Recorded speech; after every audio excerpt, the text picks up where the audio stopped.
ओम साई राम। श्री साई सच्चरित्र अध्याय 32 भाग 2। जब मेघा मस्जिद में रहकर साईं बाबा के उपदेश से उसमें काफी बदलाव आ चुका था। अब तो श्री साईं बाबा को शिव जी का ही साक्षात अवतार समझने लगा था। शिव पूजन में बिल्व पत्रों की आवश्यकता होती है, इसीलिए वो अपने शिव जी बाबा का पूजन करते हेतु बिल्व पत्रों की खोज में वो मीलों दूर निकल जाया करता था। प्रतिदिन उसने ऐसा नियम बना लिया था कि गांव में जितने भी देवालय थे पहले वहां जाकर उनका पूजन करता, फिर इसके पश्चात वो मस्जिद में बाबा को प्रणाम करता। कुछ देर बाद चरण सेवा करने के पश्चात ही चरणामृत का पान करता था। एक बार खंडोबा के मंदिर का द्वार बंद था, इसीलिए वह बिना पूजन किए वहां से लौट आया और जब वह मस्जिद में आया तो बाबा ने उसकी सेवा स्वीकार नहीं की तथा उसे पुनः वहां जाकर पूजन कराने की कहा और उसे बतलाया कि अब मंदिर के द्वार खुल गए हैं। मेघा ने जाकर देखा कि सचमुच मंदिर के द्वार खुले थे।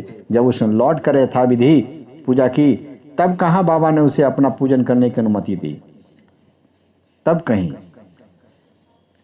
बोले कि जब तक खंडोबा मंदिर का पूजा नहीं होगा तब तक तुम यहां नहीं कर सकते पूजा। मेघा द्वारा श्री साईं को गंगा जल से स्नान कराया गया।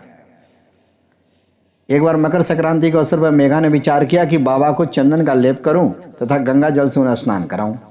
बाबा ने पहले तो इसके लिए अपनी स्वीकृति नहीं दी, परंतु उसकी लगातार प्रार्थना के उपरांत उन्होंने किसी प्रकार स्वीकार कर लिया। गोदावरी नदी का पवित्र जल लाने के लिए मेघा को 8 कोस का चक्कर लगाना पड़ा।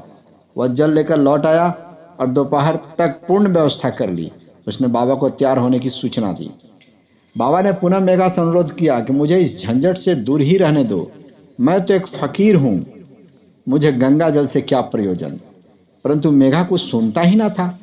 मेघा की तो यह दृढ़ धारणा थी कि शिव जी गंगा जल से अधिक प्रसन्न होते हैं, इसीलिए ऐसे शुभ पर्व पर अपने शिव जी को स्नान कराना हमारा परम कर्तव्य है।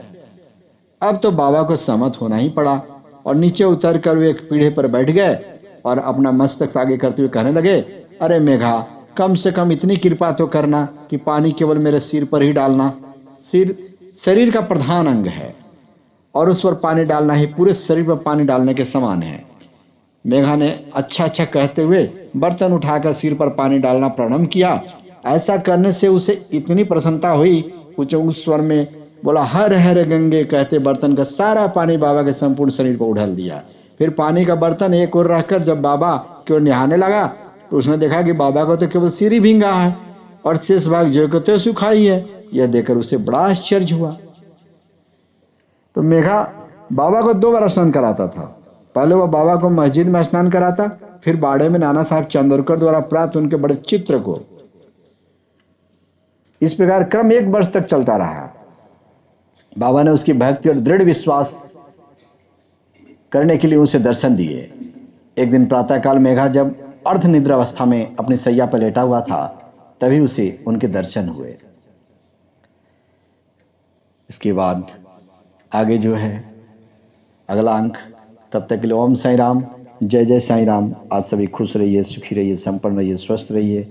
अब बाबा का जय जयकार करते रहिए। ओम साई राम।